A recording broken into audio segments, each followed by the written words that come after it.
Il y a 200 000 ans, une nouvelle espèce voyait le jour sur Terre. Homo sapiens, l'homme moderne, nous. Aujourd'hui, nous sommes 7 milliards, disséminés sur toute la planète. Nous allons vous raconter l'histoire de notre voyage d'un continent à l'autre. Vous expliquer comment nous avons traversé l'Asie, atteint l'Australie, peuplé l'Europe et enfin les Amériques. Ce voyage a débuté là où nous sommes nés, dans le berceau de l'humanité, en Afrique. Lorsque notre espèce est apparue, des groupes humains archaïques peuplaient encore le continent. Quel rôle ont-ils joué dans notre évolution ? Nous pensions ne jamais avoir été en contact avec eux, mais de récentes découvertes nous racontent aujourd'hui une toute autre histoire. Cet échantillon est la preuve que l'humanité est apparue bien plus tôt que ne le pensent les scientifiques depuis des années. La variation étant le moteur de l'évolution, ça explique que l'hybridation soit une force évolutive aussi puissante. Notre histoire est celle de nombreux groupes humains. Elle est celle de la diversité. À la lumière des nouvelles découvertes, les scientifiques revoient les théories sur l'origine de notre espèce. Car nous ne sommes pas qui nous pensions être.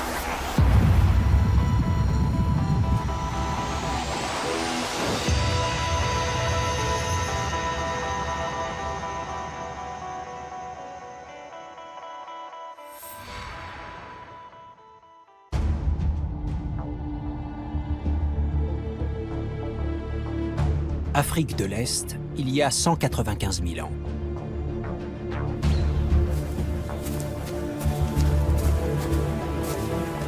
Ces chasseurs dans la savane ont le même corps que nous, le même cerveau.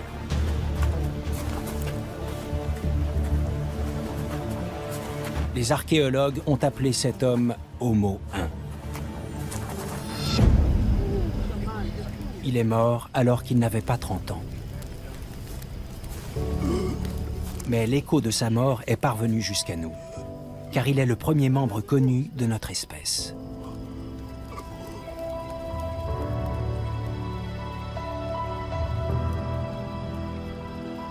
Il est l'un des nôtres.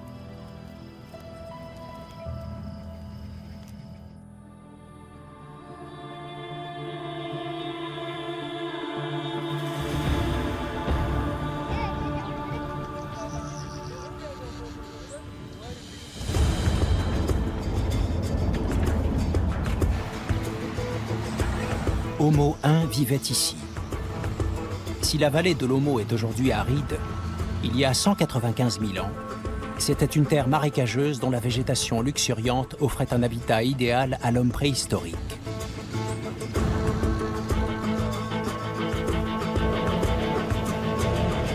Deux scientifiques américains connaissent bien la région. L'anthropologue John Fleagle et l'archéologue John Shea.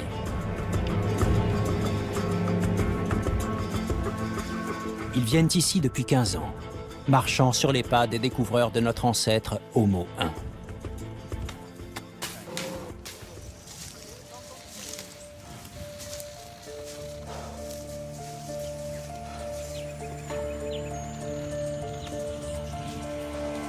En 1967, une expédition internationale a été envoyée dans le sud de l'Éthiopie à la recherche de fossiles humains. Et les archéologues ont effectivement déterré les restes de 3 hommes préhistoriques.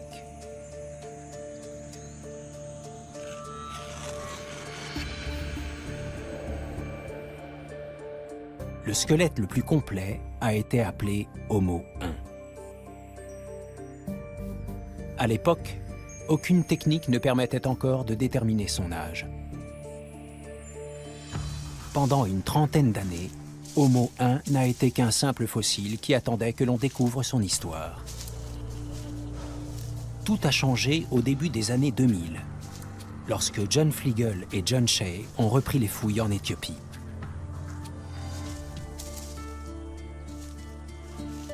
On y est. Le monde perdu. C'est spectaculaire. La grande question était alors, quand les hommes modernes sont-ils apparus en Afrique? On ignorait l'âge des squelettes découverts. Cependant, tout portait à croire qu'ils étaient très anciens.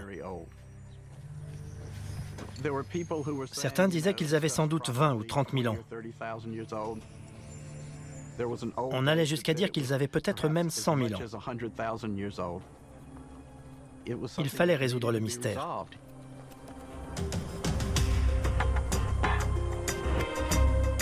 Les ossements sont trop anciens pour rendre possible la datation au carbone 14, une technique qui ne permet pas de remonter au-delà de 50 000 ans. En revanche, grâce à la détermination de la teneur en argon des sédiments, les scientifiques ont pu dater la formation du relief.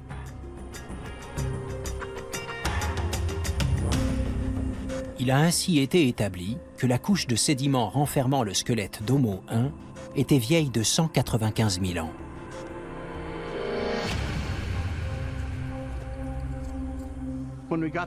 Ce chiffre nous a stupéfaits. On n'avait jamais pensé que ce fossile pouvait être aussi ancien. L'arbre généalogique de l'être humain remonte à 2,5 millions d'années. Avant, nous ressemblions plus à des singes qu'à des hommes.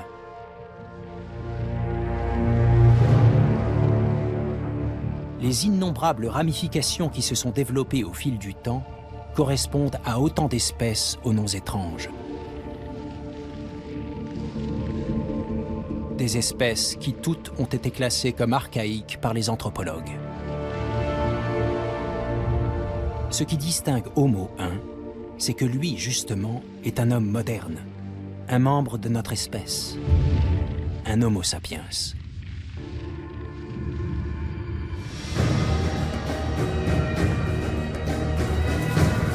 Homo 1 était aussi grand qu'un Africain actuel et pesait 70 kilos. Il chassait le cochon sauvage et l'antilope.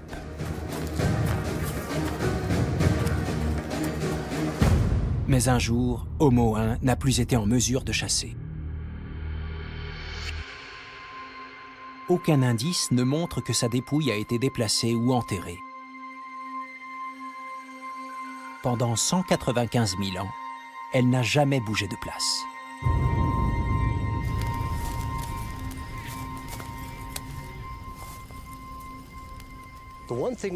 La seule chose dont on soit absolument certain à propos d'Homo 1, c'est qu'il est mort précisément à cet endroit.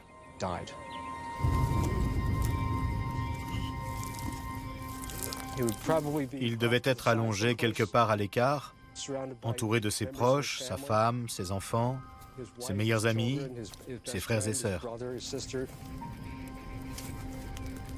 On devait s'occuper de lui, essayer de le soulager.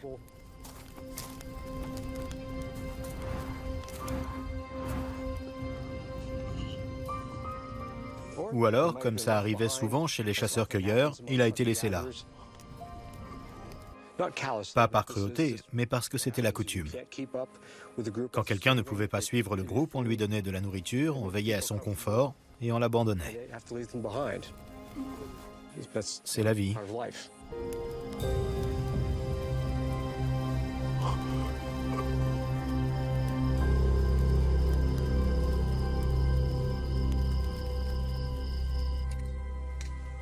Au fil des ans, John Shea a recueilli nombre d'indices sur le mode de vie des habitants de la vallée de l'Omo.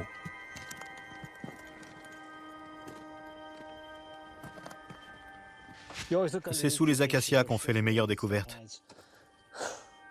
Et il est impressionné par l'ingéniosité de ces hommes. C'est un outil de pierre. Ces traces ont forcément été faites par un percuteur. De tels objets n'existent pas à l'état naturel. Super. Ces gens fabriquaient de tout, depuis des pièces minuscules jusqu'à ce genre de gros outils.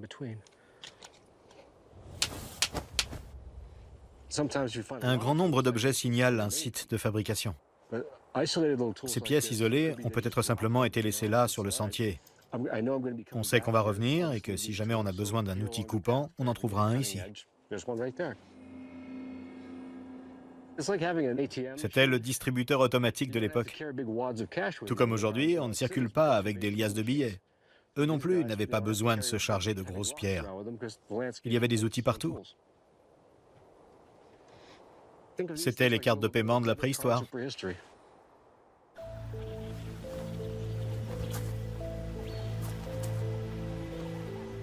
Ces gens étaient comme nous.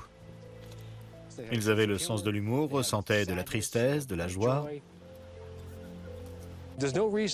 On n'a aucune raison de penser que leurs émotions, leur intellect, étaient différents des nôtres. Aucun indice anatomique ou archéologique ne permet de le dire. Tout ce qui nous pousse à croire que ces gens étaient simples d'esprit relève de la légende, de l'idée que ce qui est ancien est primitif et que ce qui est primitif est arriéré. Ces gens survivaient grâce à leur intelligence. Ils réfléchissaient, faisaient des projets, et manifestement, ça leur a réussi puisqu'ils ont toujours une descendance, nous. Les ossements d'Homo 1 semblent indiquer que l'Afrique de l'Est est le berceau de notre espèce, notre jardin d'Éden.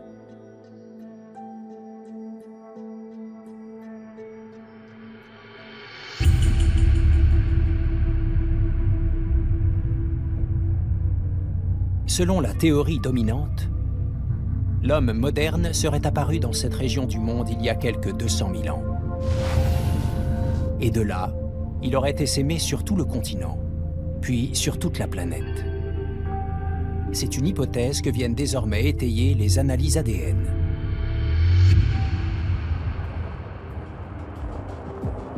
Dans les années 1980, les généticiens ont en effet découvert que les mitochondries permettaient de remonter la lignée humaine. Les mitochondries se trouvent à l'extérieur du noyau de nos cellules, dont elles assurent la production d'énergie. Chacune contient une molécule d'ADN qui est uniquement transmise par la mère. On n'était pas habitué à considérer que les recherches sur l'ADN pouvaient s'appliquer au domaine de l'évolution, de l'anthropologie, de l'origine de l'homme. C'était nouveau de penser qu'elles pouvaient compléter l'étude des fossiles afin de déterminer quand et où l'homme est apparu.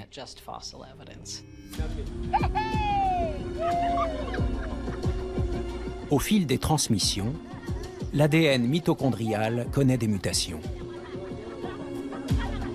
C'est en comptant le nombre de ces mutations qu'il a été possible de déterminer l'époque où toutes les femmes de la planète ont eu une ancêtre commune.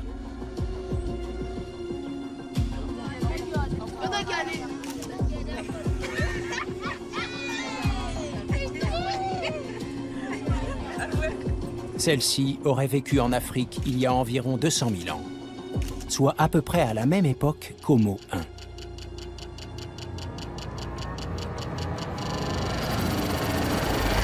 On lui a donné le nom d'Ève mitochondriale. Elle est notre ancêtre commune la plus récente. Elle avait une mère, bien sûr, qui est donc aussi notre ancêtre commune à toutes. Mais ça remonte à plus loin. Ève mitochondriale est notre ancêtre commune la plus récente. Les généticiens ont adopté la même approche avec le chromosome Y, qui est, lui, exclusivement transmis par les pères.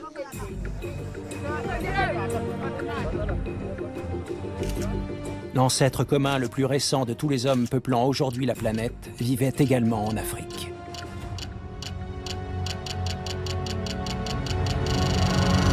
On l'a appelé Adam chromosome Y.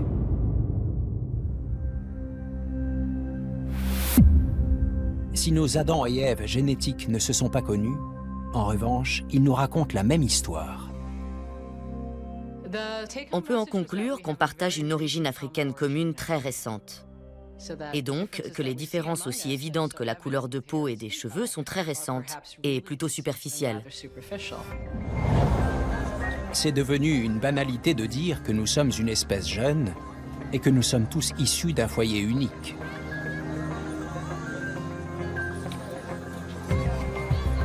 Nos gènes et notre squelette nous apprennent en effet que ce foyer se situe en Afrique de l'Est et qu'il n'existe que depuis 200 000 ans. Voilà pour la théorie. Est-elle cependant absolument exacte? L'histoire de notre création n'est peut-être pas aussi simple.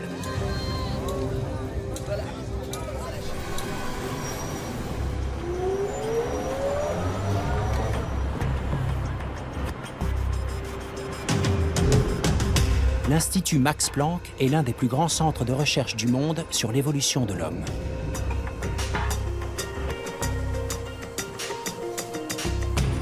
Grâce à leur modélisation en 3D par scanner, les fossiles y sont étudiés jusque dans les plus infimes détails.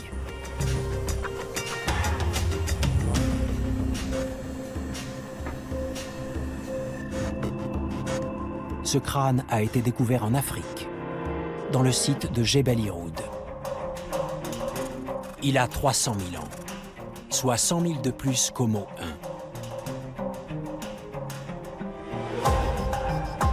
Il appartenait à un humain archaïque, étrangement doté de certains traits modernes.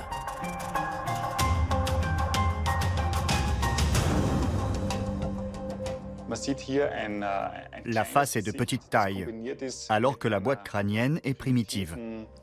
C'est très intéressant.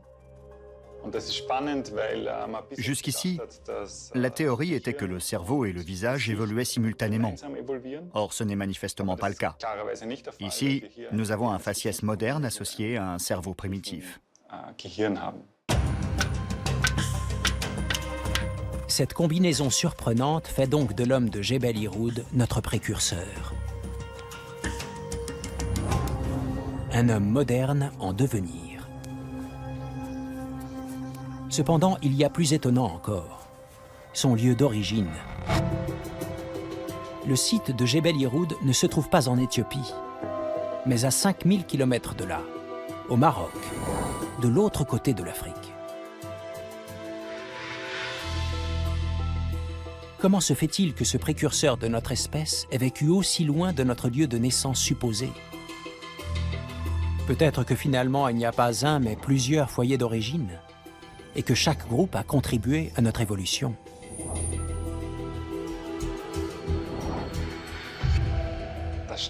L'apparition d'une espèce est toujours un phénomène complexe et mal connu.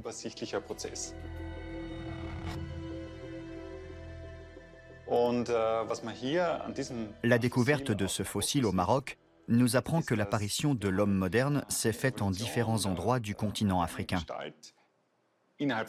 En Afrique du Nord, donc, mais aussi en Afrique du Sud et en Afrique de l'Est. Toutes ces populations ont développé sur des milliers d'années une forme de crâne qui leur est propre. Et toutes ont contribué de multiples façons à la diversité actuelle. Les différents traits anatomiques de l'homme moderne ont peut-être évolué séparément. La boîte crânienne est plus arrondie dans telle région, le front plus haut dans telle autre, et la mâchoire plus petite encore ailleurs. Mais alors, comment ces caractéristiques ont-elles fusionné pour former l'homme moderne?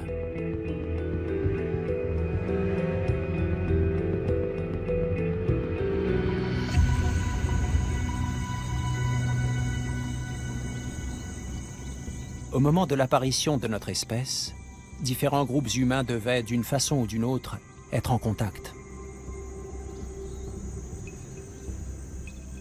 Leurs membres se sont peut-être rencontrés et accouplés, échangeant ainsi leurs gènes. C'est l'hypothèse défendue par l'anthropologue John Hawkes. John Hawkes est convaincu que des réseaux sociaux s'étendaient à travers tout le continent. Il suffisait que chaque groupe soit en contact avec son voisin pour que le lien soit maintenu sur d'immenses territoires.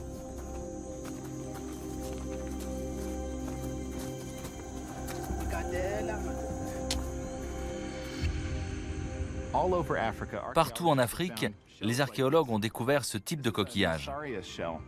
Celui-ci appartient à l'espèce Nassarius et il est perforé parce qu'il était porté en parure sur un fil.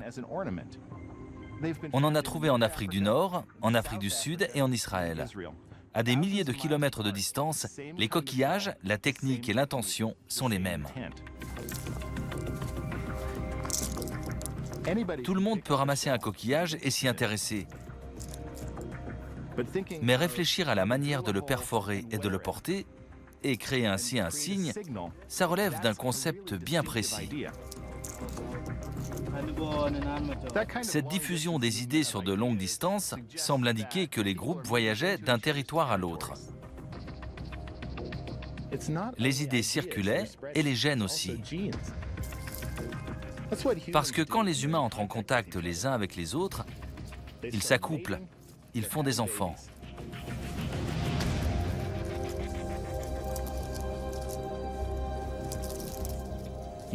Les populations se mélangent. C'est ainsi que des groupes très différents, dans leur apparence et leur manière d'agir, se sont fondus peu à peu en une seule communauté qu'on appelle les hommes modernes.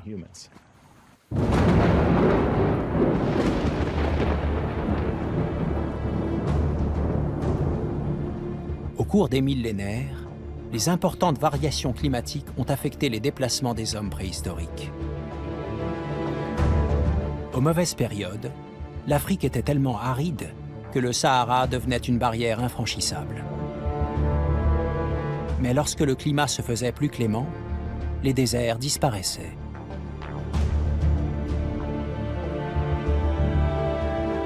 Un trait d'adaptation qui apparaissait quelque part pouvait alors se diffuser n'importe où ailleurs sur le continent, aussi facilement que la technique de perçage des coquillages.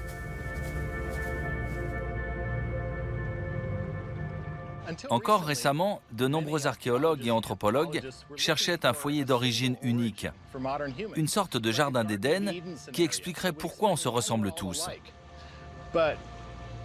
On sait maintenant que ce scénario est faux. À mon avis, nos origines ressemblent davantage à ça. L'eau d'une rivière qui se fraye son propre chemin. Parfois, le courant se divise, puis se reforme, mais le flot est ininterrompu. Les origines de l'homme moderne, c'est pareil. Notre histoire est celle de nombreux groupes humains. Elle est celle de la diversité. Selon cette hypothèse, nous sommes une espèce née de nombreux parents disséminés dans toute l'Afrique.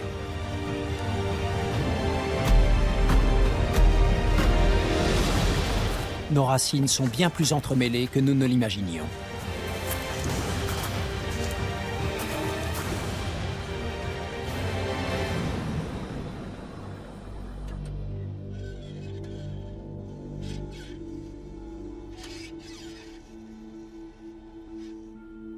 Notre histoire prend un tour encore plus fascinant grâce aux recherches de la généalogiste afro-américaine Jacqueline Johnson.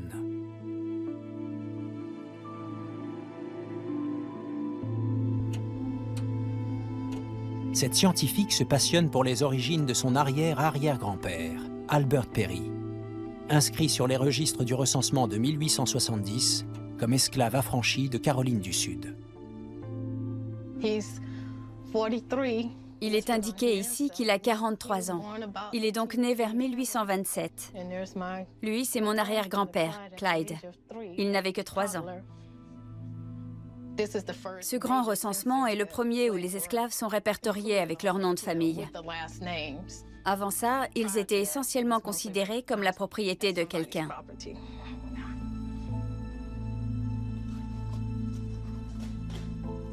Jacqueline Johnson a pu remonter sur 5 générations, pas davantage. Avant 1870, sa famille n'est enregistrée nulle part. Voici notre arbre généalogique. Là, c'est moi, ma mère, ma grand-mère et mon arrière-arrière-grand-père, Albert Perry. C'est rageant de ne pas pouvoir remonter plus loin. Les gens ne sont pas sortis du néant en 1870. Ils étaient en vie avant. Alors où étaient-ils? Je veux raconter leur histoire. Je veux savoir qui était Albert Perry. I've enlisted the help of 3 scientists who use genetic ancestry tracing in their research.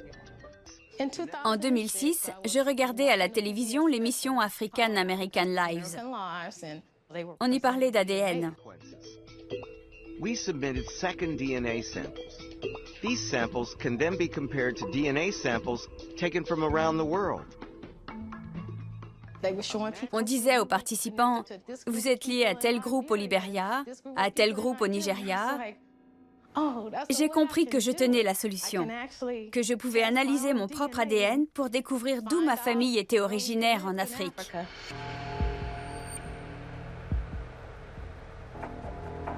Pour étudier la lignée d'Albert Perry, Jacqueline Johnson convainc un de ses cousins de donner un échantillon de son ADN. L'analyse du chromosome Y est effectuée par une société privée de Houston, dirigée par Bennett Greenspan.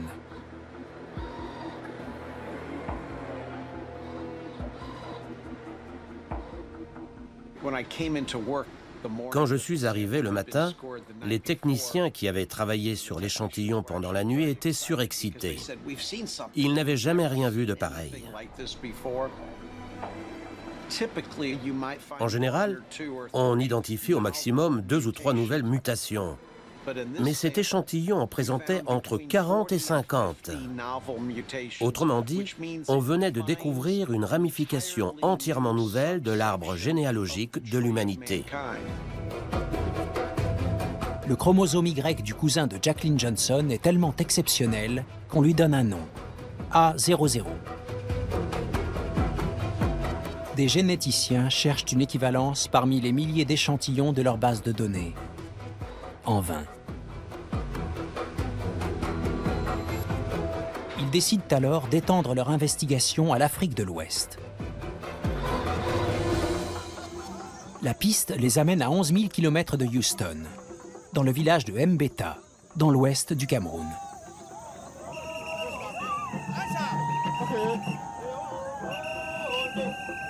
En 2001, un programme de prélèvement d'échantillons d'ADN avait été lancé dans cette région.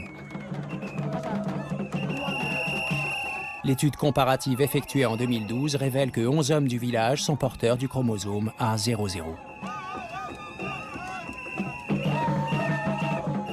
Il est impossible de les identifier, étant donné que les tests étaient anonymes. Mais que l'on sache, ils sont les seuls au monde à avoir le même chromosome Y que l'arrière-arrière-grand-père de Jacqueline Johnson, Albert Perry. L'ancêtre de ce dernier devait par conséquent vivre à Mbeta lorsqu'il a été envoyé comme esclave aux États-Unis, emportant avec lui son génome.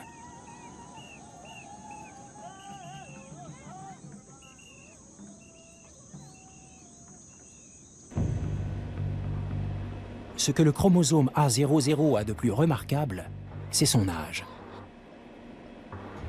L'analyse de ces mutations a effectivement permis de déterminer qu'il avait 338 000 ans. Ce qui signifie qu'il est entré dans le patrimoine héréditaire de l'homme moderne avant la période d'apparition supposée de ce dernier.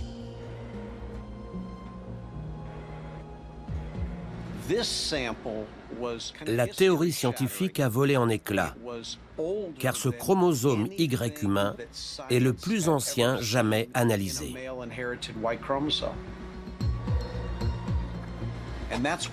Et c'est là tout l'intérêt de cette découverte. On sait désormais que l'humanité est apparue bien plus tôt que ne le pensaient les scientifiques depuis des années. Jusqu'à il y a peu, le lignage de notre espèce semblait clairement établi. Chaque homme sur Terre pouvait se réclamer d'un ancêtre commun, l'Adam génétique. Et chaque femme descendait de l'Ève génétique. Homo 1 a 195 000 ans, ce qui en fait le fossile le plus ancien jamais découvert. À Jebel Irhoud vivait, il y a 300 000 ans, un précurseur de l'homme moderne. L'apparition du chromosome A00 remonte cependant à encore plus loin, puisque l'ADN qu'il contient est vieux de 338 000 ans. De quoi remettre en cause la date de naissance de notre espèce, Homo sapiens.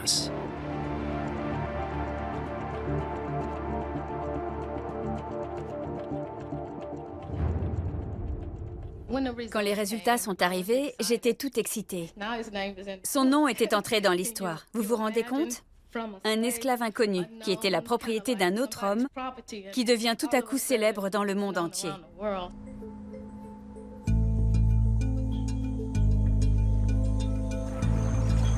Il se pourrait aussi que l'homme moderne soit finalement apparu en Afrique de l'Ouest. Mais pour le prouver, les généticiens vont devoir analyser davantage d'échantillons d'ADN. Matthew Forka est le chercheur camerounais qui a procédé au premier prélèvement dans le village de Mbeta. Je reviens ici parce que c'est sur cette population Mbo que j'ai prélevé les échantillons d'ADN il y a 12 ans. L'analyse avait révélé qu'11 hommes étaient porteurs du chromosome A00, ce qui signifie que leurs ancêtres comptent parmi les premiers représentants de l'humanité.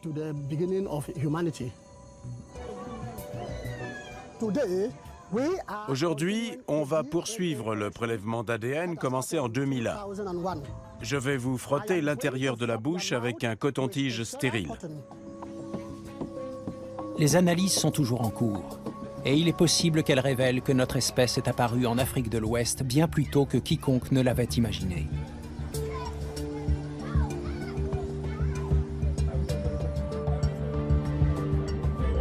Mais il existe peut-être une autre explication à l'ancienneté du A00. Ce n'est pas nous qui avons développé ce chromosome. Il nous a été transmis par une espèce humaine bien plus ancienne.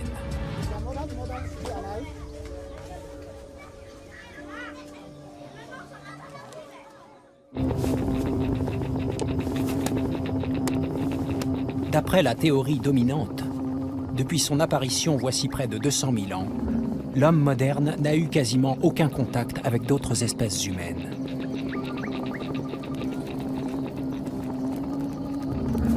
Et si cette théorie se trompait? En Afrique, durant des dizaines de milliers d'années, Homo sapiens et des hommes archaïques ont coexisté. Et ils étaient génétiquement assez proches pour se transmettre leur ADN.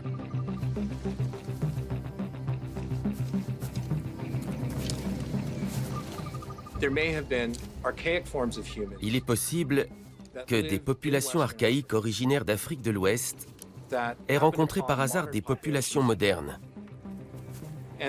et leur aient transmis ce chromosome Y par métissage.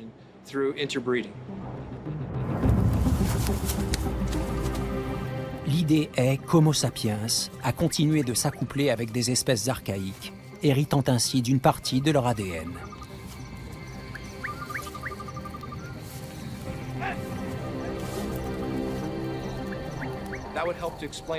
Ça expliquerait pourquoi une poignée d'hommes au Cameroun sont porteurs d'un chromosome Y vieux de 338 000 ans.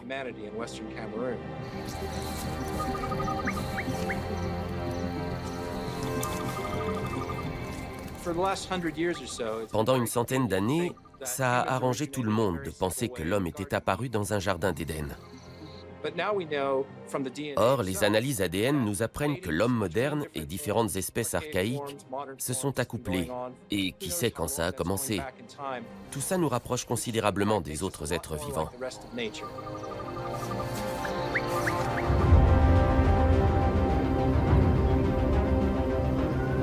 Une découverte semblable a été faite dans le sud du Cameroun.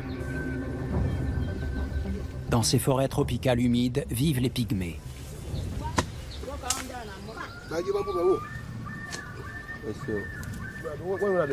Ces hommes comptent parmi les derniers chasseurs-cueilleurs de la planète. Leur mode de vie est resté quasiment inchangé depuis une centaine de milliers d'années. Ils continuent ainsi de se nourrir de ce qu'ils trouvent dans la nature.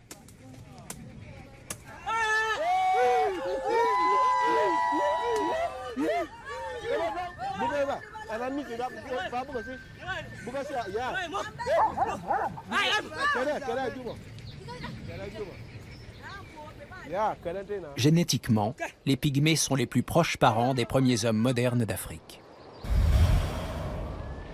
Et les résultats de l'analyse de leur ADN sont très révélateurs. Les généticiens ne s'intéressent pas seulement à leur chromosome Y et à leurs mitochondries. Ils étudient l'intégralité du génome.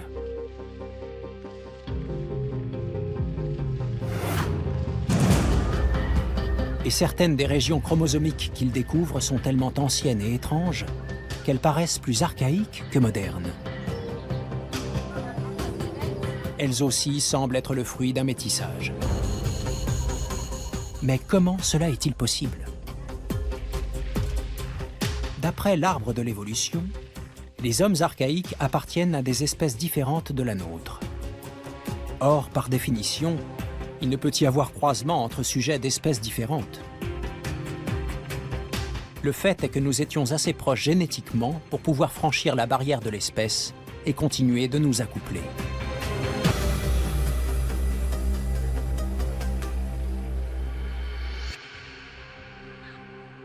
Personne ne sait combien de temps les humains archaïques ont vécu en Afrique. Les résultats des analyses ADN suggèrent cependant que les échanges entre eux et nous ont été nombreux et que de ces croisements sont nés des enfants viables, des humains hybrides à la fois archaïques et modernes.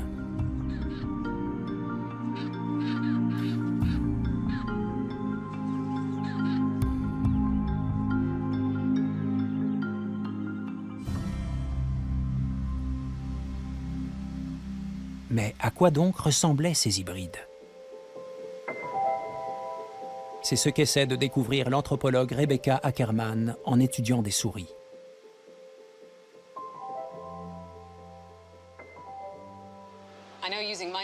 Ma démarche peut paraître un peu bizarre, mais il est impossible d'hybrider des gens, des primates, pour pouvoir répondre à ce genre de questions. Ces souris hybrides sont très différentes de leurs parents. Elles ont un corps plus volumineux, leur pelage n'a pas la même couleur et elles n'ont pas le même museau non plus. Et surtout, elles sont génétiquement très variables.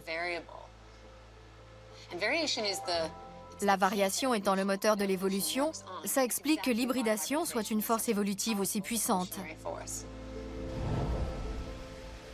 L'objectif du projet est d'étudier chaque aspect de l'hybridation, en disséquant les muscles et les tissus mous des souris.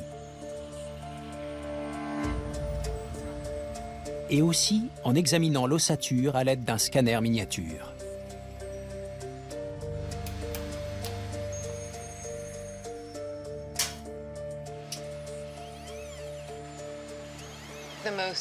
Le plus intéressant, c'est de voir à quoi ressemble leur squelette, car c'est ce qui va nous permettre de faire le rapprochement avec les fossiles humains.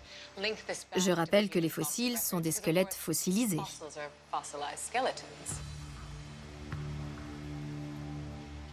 On constate, entre autres, que les souris hybrides ont des museaux bien plus grands que ceux de leurs parents. Autrement dit, l'hybridation est source de variations génétiques et entraîne une modification du museau.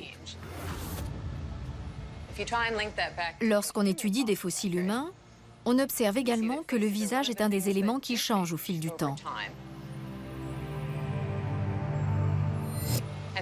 Il est donc possible que l'hybridation soit à l'origine de cette variation. Il y a une centaine de milliers d'années, alors que leur nombre augmentait, des hommes modernes sont partis d'Afrique. Mais ils n'étaient pas les premiers à entreprendre cette migration. Cela faisait déjà au moins 1,5 million d'années que des groupes archaïques quittaient eux aussi le continent. Et certains avaient passé tellement de temps en Europe et en Asie qu'ils avaient évolué jusqu'à former des espèces différentes. Le plus connu de ces humains est l'homme de Néandertal. Au moment de sa découverte au XIXe siècle, on pensait qu'un abîme le séparait de l'homme moderne.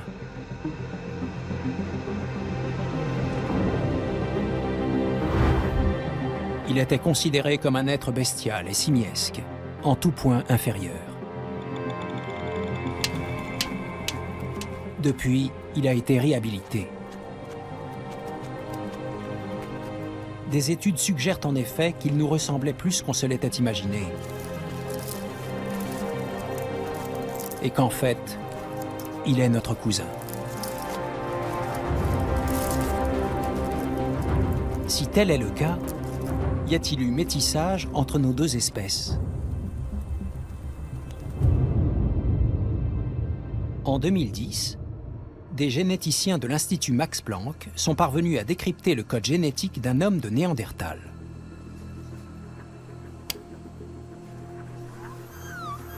Ils ont travaillé sur un fragment de tibia qui contenait encore des traces d'ADN malgré un séjour de 38 000 ans dans une grotte.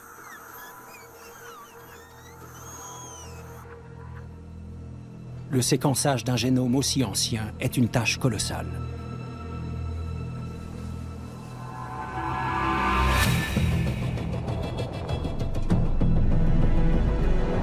Au fil du temps, l'ADN se décompose en effet en des milliards de fragments qui se mélangent entre eux et sont contaminés par l'ADN de bactéries et d'insectes.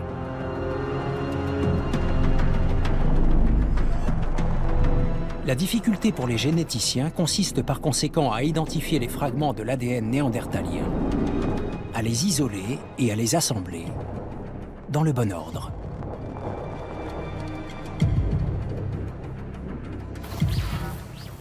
Il a fallu 2 ans et demi aux appareils de séquençage pour effectuer la première reconstitution du génome d'une espèce humaine éteinte.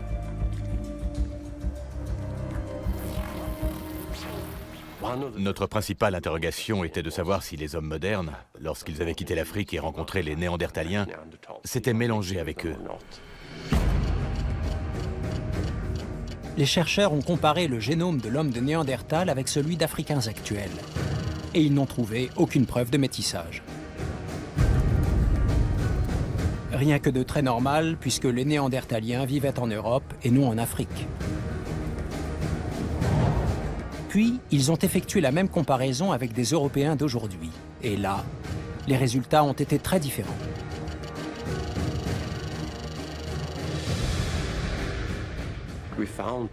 À ma grande surprise, on a découvert qu'il existait une similitude un peu plus importante entre les génomes européens et néandertaliens qu'entre les génomes africains et néandertaliens. Plus surprenant encore, on retrouvait ce même degré de similitude dans la comparaison avec les Asiatiques. Dans tous les génomes étudiés, la contribution néandertalienne est apparue être la même. Hors Afrique, l'intégralité de la population mondiale semble avoir hérité entre 1 et 3% de l'ADN de Néandertal.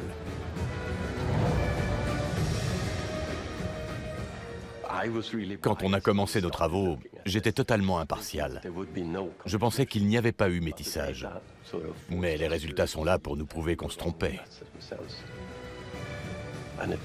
Il est évident que les Néandertaliens continuent de vivre en nous dans de nombreuses parties du globe.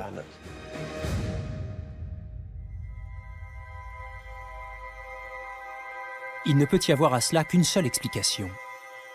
Les 2 espèces se sont croisées quelque part à l'extérieur de l'Afrique, mais vraiment pas loin, et avant que l'homme moderne n'essaime partout sur la planète. Ce quelque part, c'est l'actuel Proche-Orient.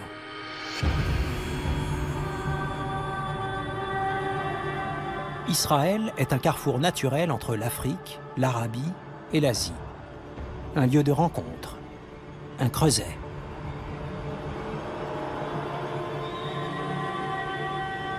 Et il l'était déjà à la préhistoire.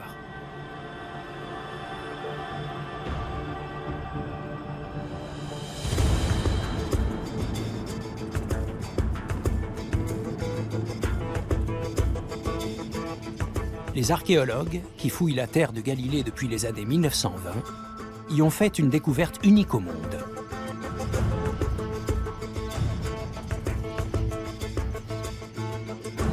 Des restes de néandertaliens et d'hommes modernes ont été exhumés dans 2 grottes voisines.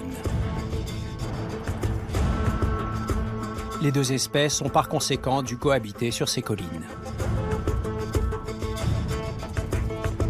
La dernière grotte à avoir été explorée est celle de Mano, découverte par hasard en 2008 lors des travaux de prolongement de l'égout d'un village.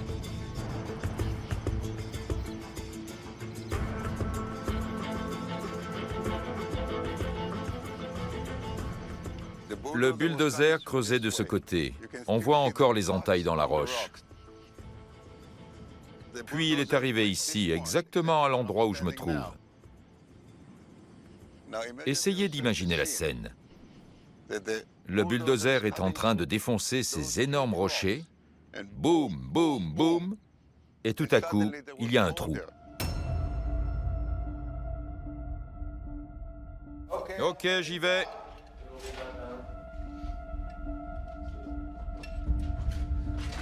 L'anthropologue Israël Hershkovitz a été l'un des premiers à pénétrer dans la grotte. C'est beau. Cet ancien colonel de parachutistes a pu descendre en rappel par le toit défoncé lors des travaux. Quand on est entré dans la grotte, c'était l'obscurité totale. On n'y voyait pas à 1 mètre. On n'a pas réalisé tout de suite à quel point elle était immense et belle. Puis on a braqué nos lampes électriques et on a découvert un des endroits les plus beaux que j'ai jamais vus de ma vie. C'est vraiment une grotte extraordinaire.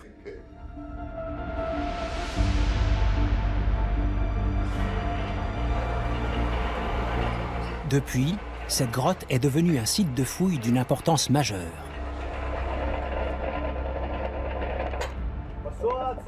Les archéologues y ont trouvé quantité d'outils, d'ossements et de parures.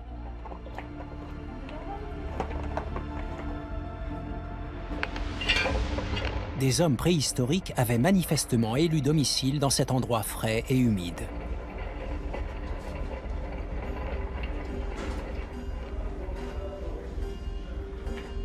C'est à l'écart du reste, dans une des salles latérales de la grotte, qu'a été exhumé le fossile le plus spectaculaire. Imaginez que vous avancez dans l'obscurité, muni d'une toute petite lampe électrique. L'endroit a l'air vide.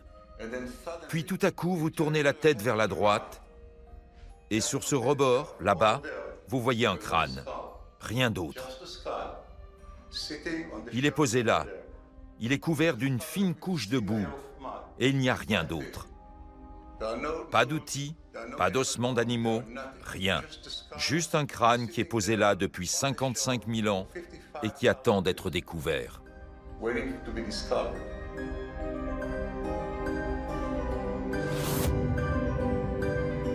C'est une calotte crânienne, mais d'apparence étrange, à la fois moderne et archaïque.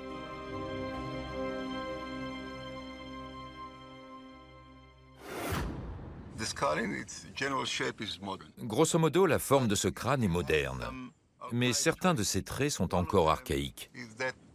Par exemple, toute la partie postérieure du crâne. Elle est bombée, protubérante. C'est comme si on avait une bosse ici, à l'arrière de la tête. Quand on retourne la calotte, on trouve les traces correspondant au sinus du cerveau. Or, ces marques qu'on voit ici ne sont pas des traits modernes.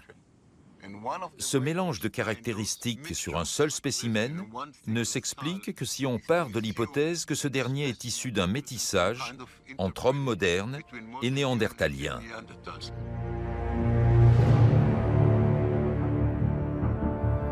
Il y a 55 000 ans, Homo sapiens migrait vers la rive orientale de la Méditerranée. Au même moment, une période de froid en Europe poussait les Néandertaliens toujours plus vers le sud. Les deux espèces étaient destinées à se rencontrer.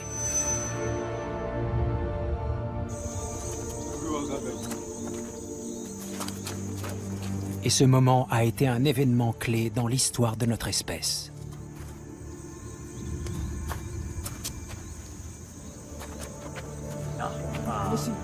Pour la première fois, nous nous sommes trouvés face à face avec nos cousins, les hommes de Néandertal.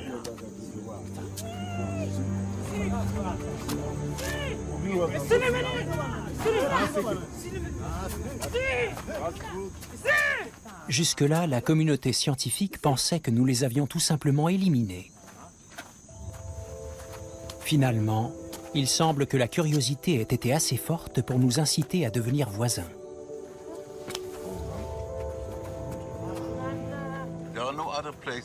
C'est le seul endroit connu au monde où des hommes modernes et des néandertaliens ont vécu à proximité les uns des autres pendant au moins 10 000 ans.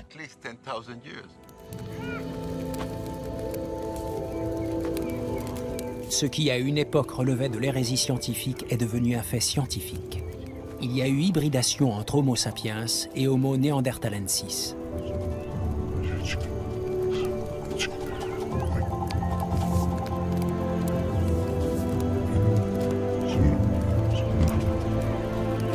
Ce que l'ADN a révélé, une calotte crânienne découverte en Galilée l'a confirmé.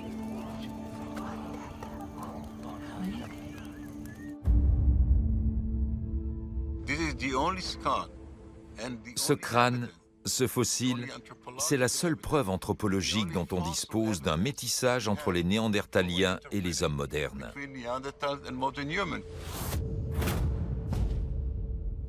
Mais elle est irréfutable.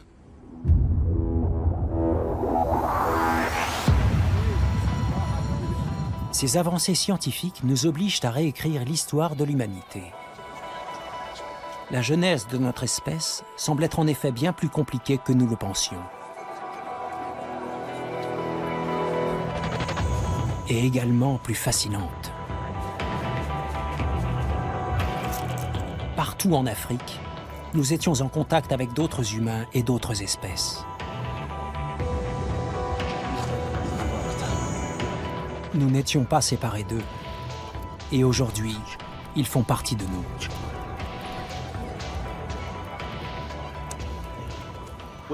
Quand on se penche sur l'origine de notre espèce, on est en présence de plusieurs groupes humains. Et on considère ces groupes comme suffisamment différents pour leur avoir donné des noms différents. Hommes modernes et hommes archaïques. Pour nous, cette diversité est essentielle, parce que visible et identifiable. Mais on ne sait pas si, de leur côté, ils considéraient comme importantes les différences qu'ils observaient autour d'eux. On sait en revanche qu'il y a eu métissage entre ces groupes. Et le plus génial, c'est que l'analyse de nos gènes en apporte la preuve.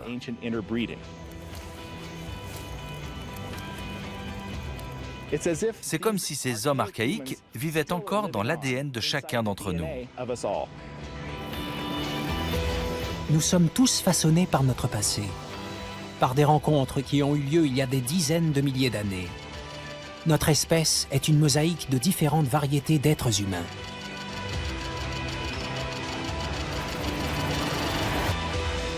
Nous sommes 7 milliards d'habitants sur la planète.